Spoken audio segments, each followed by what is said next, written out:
Hamas نے امریکی صدر کے غزہ امن منصوبے کا مثبت جواب دے دیا۔ یرغمال اسرائیلی قیدیوں کی رہائی اور غزہ کا کنٹرول آزاد ٹیکنوکریٹس کے سپرد کرنے پر آمادگی ظاہر کر دی۔ غزہ پر قبضے اور فلسطینیوں کی جبری بے دخلی کو مسترد کر دیا۔ حماس کے اعلامیے میں 20 نکاتی منصوبے کے بیشتر نکات پر مذاکرات کا مطالبہ، کہا غزہ پلان کے کچھ حصوں سے اتفاق کیا ہے لیکن بیشتر نکات پر مزید بات چیت کرنا چاہتے ہیں۔ ثالثوں کے ذریعے فوری مذاکرات پر تیار ہیں۔ امریکی صدر عرب اور اسلامی ممالک کی کوششوں کو سراہتے ہیں۔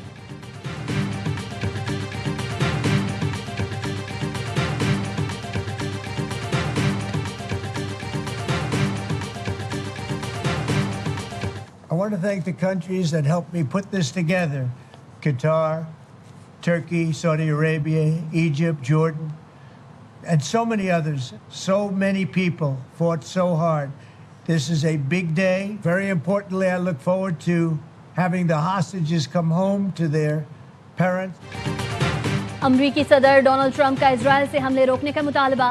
حماس کے بیان پر ڈونلڈ ٹرمپ کا رد عمل، کہا ہم دیکھیں گے کہ کیا نتیجہ سامنے آتا ہے، ہمارے الفاظ ٹھوس اور حتمی ہیں، یرغمالیوں کا گھر لوٹنے کا منتظر ہوں۔ صدر ٹرمپ نے قیام امن کے لیے قطر، ترکی، سعودی عرب، اردن، مصر کی کاوشوں کو سراہا، کہا حماس کے ساتھ امن معاہدے میں مدد کرنے پر عرب ممالک کا شکر گزار ہوں۔ اسرائیل کی تمام یرغمالیوں کی رہائی کے لیے ٹرمپ پلان کے پہلے مرحلے پر فوری عمل درآمد کی تیاری۔ اسرائیلی حکومت نے فوج کو غزہ میں آپریشن کم کرنے کا حکم دے دیا۔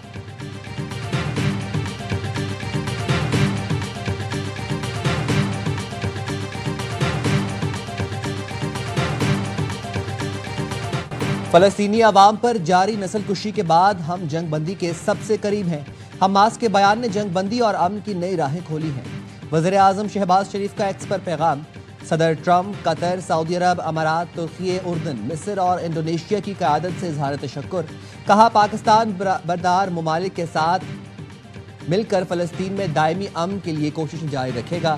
نائب وزیر اعظم اسحاق ڈار نے بھی حماس کے امن معاہدے پر رد عمل کو خوش آئند قرار دیا، کہا یہ رد عمل فوری جنگ بندی اور فلسطینی عوام کی تکالیف کے خاتمے کا باعث بننا چاہیے۔ اسرائیل کو فوری طور پر اپنے حملے بند کرنے چاہیے۔ القدس شریف کو ریاست فلسطین کا دارالحکومت ہونا چاہیے۔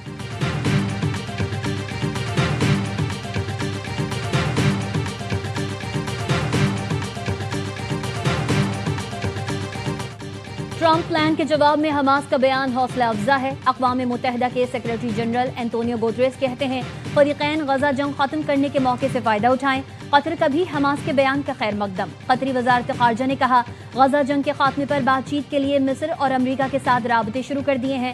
مصر نے کہا حماس کے جواب کے بعد مثبت پیش رفت کی امید ہے۔ غزہ میں مستقل جنگ بندی کے لیے تمام کوششیں بروئے کار لائی جائیں گی۔ ترک صدر نے بھی اقدام کو بڑی پیش رفت قرار دیا، اسرائیل سے فوری حملے روکنے کا مطالبہ کیا۔ برطانوی وزیر اعظم سر کیئر سٹارمر نے کہا فوری جنگ بندی کے ساتھ قیدیوں کی رہائی ہونی چاہیے۔ فرانسیسی صدر نے کہا اب امن کی جانب فیصلہ کن پیش رفت کا موقع ہے۔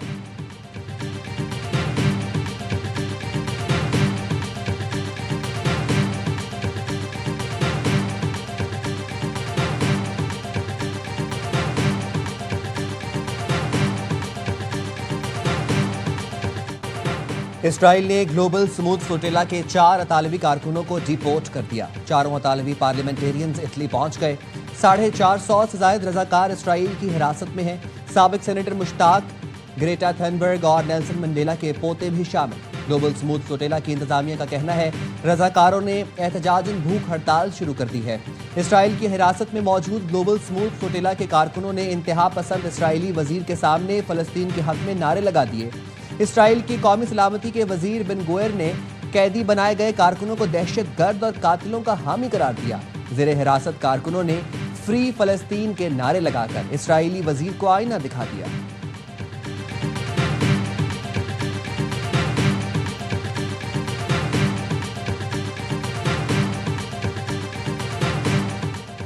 وزیر اعظم شہباز شریف سے امیر جماعت اسلامی حافظ نعیم الرحمان کا رابطہ، مشتاق احمد خان کی رہائی کی کوششوں پر بات چیت، غزہ سمیت مشرق وسطی کی صورتحال پر تبادلہ خیال۔ وزیر اعظم نے بتایا سموتھ فلوٹیلا سے گرفتار پاکستانیوں کی واپسی کے لیے حکومت بھرپور کردار ادا کر رہی ہے، دوست ممالک و عالمی تنظیموں سے رابطے میں ہیں، گرفتار پاکستانیوں کو بہت جلد بحفاظت وطن واپس لایا جائے گا۔ مسئلہ فلسطین پر پاکستان کا موقف دو ٹوک اور واضح ہے.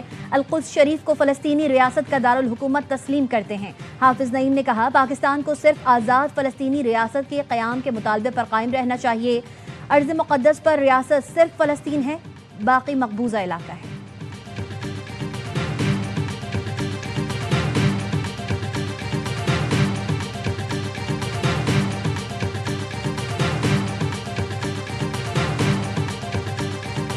آزاد کشمیر میں حکومت اور عوامی ایکشن کمیٹی کے درمیان مذاکرات کامیاب، معاہدہ طے پا گیا. مہاجرین نشستوں پر منتخب اراکین کے فنڈز روک دیے گئے.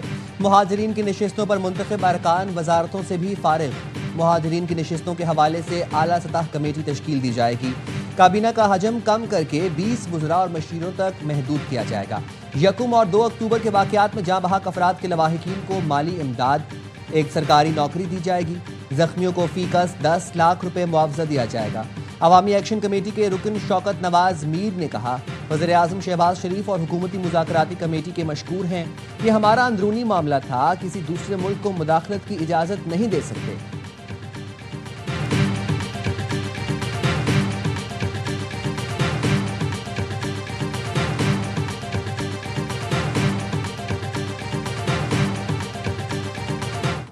حکومتی مذاکراتی کمیٹی اور عوامی ایکشن کمیٹی کے درمیان معاہدہ.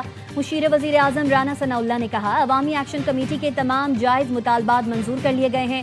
معاملات طے کرنے کے لیے لیگل ایکشن قائم کمیٹی کی گئی ہے. لیگل ایکشن کمیٹی ہر 15 دن بعد بیٹھے گی. راجہ پرویز اشرف نے کہا ہماری گفتگو مثبت رہی. کچھ لوگ امید لگائے بیٹھے تھے کہ معاملے کو بگاڑا جائے، ان کے تمام تر منصوبے ناکام ہوئے. وفاقی وزیر احسن اقبال کہتے ہیں جوائنٹ ایکشن کمیٹی نے عوام کی آواز بلند کی. یہ فیصلہ کسی ایک فریق کی دوسرے پر فتح نہیں بلکہ یہ آزاد کشمیر اور پاکستان کی جیت ہے. وفاقی وزیر طارق فضل چودھری کہتے ہیں مذاکراتی وفد نے جوائنٹ ایکشن کمیٹی کے ساتھ معاہدے پر دستخط کر دیے. وفاقی وزیر امور کشمیر امیر مقام نے کہا اللہ کا شکر ہے معاملہ خوش اسلوبی سے طے پا گیا. دونوں اطراف سے جانی نقصان پر بہت افسوس ہے.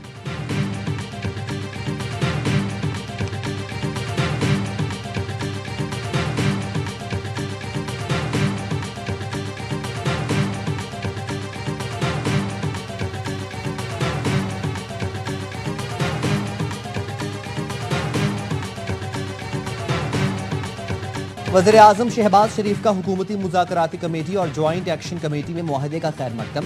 مذاکراتی کمیٹی کے ارکان کو خراج تحسین پیش کیا. معاہدے کو پاکستان اور آزاد جموں و کشمیر کی بڑی کامیابی قرار دیا.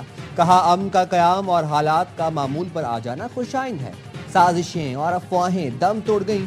تمام معاملات خوش اسلوبی سے حل ہوئے. حکومت اپنے کشمیری بھائیوں کے مسائل کو حل کرنے کے لیے ہر وقت تیار ہے. گزارش ہے افواہوں پر کان دھرنے سے گریز کریں. آزاد کشمیر کے مسائل پر ہمیشہ توجہ رہی ہے. مسائل کو ترجیحی بنیادوں پر حل کیا ہے.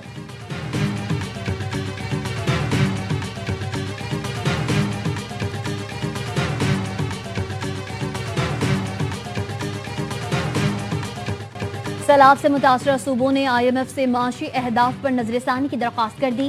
پاکستان اور آئی ایم ایف کے درمیان قرض کی تیسری قسط کے لیے مذاکرات. سیلاب سے نقصانات کی وجہ سے معاشی اہداف میں نظر ثانی پر آئی ایم ایف وفد کو بریفنگ دی گئی. سیلاب کے باعث صوبائی بجٹ سرپلس حاصل نہیں ہو سکے گا. صوبوں کا نظر ثانی کا مطالبہ. ذرائع کا کہنا ہے آئی ایم ایف مشن سے صوبوں کے بجٹ سرپلس پر پالیسی سطح کے مذاکرات میں دوبارہ بات ہوگی.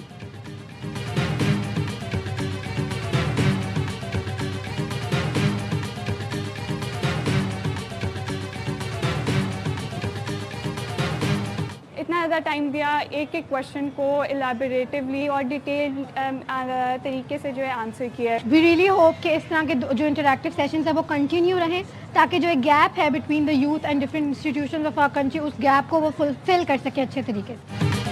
D G I S P R lieutenant general Ahmad Sharif Chaudhry کا Kinnaird college for women university کا دورہ. فیکلٹی ممبران اور طالبات نے استقبال کیا. D G I S P R کی انٹریکٹیو سیشن میں پاک فوج کے پیشہ ورانہ امور پر طالبات سے تفصیلی گفتگو ہوئی. پاک فوج، تعلقات عامہ، سیکیورٹی مسائل اور سوشل میڈیا کے کردار پر روشنی ڈالی گئی. فیکلٹی اور طالبات کی جانب سے D G I S P R کی آمد کو خوش آئند قرار دیا گیا. سیشن میں کنیٹ کالج کی بصارت سے محروم ہونہار طالبہ نے شاندار نغمہ پیش کیا.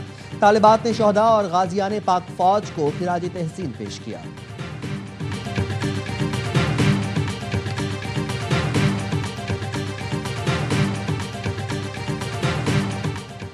PIDCL کے تحت رکے کام جلد ہوں گے. گورنر سندھ کامران خان ٹیسوری کی سابق میئر کراچی وسیم اختر سے گفتگو.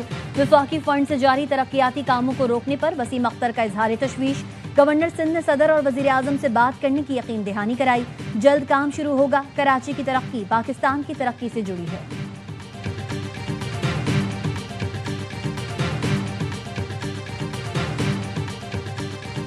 اور معروف پلے بیک سنگر مسعود رانا کو مداحوں سے بچھڑے 30 برس بیت گئے. 3 اشروں پر محیط کیریئر میں مسعود رانا نے 500 سے زائد اردو اور پنجابی فلموں میں آواز کا جادو جگایا. مسعود رانا نے لالی ووڈ فلموں میں بطور اداکار بھی کام کیا. فنی خدمات کے اعتراف میں مسعود رانا کو نگار ایوارڈ سے نوازا گیا.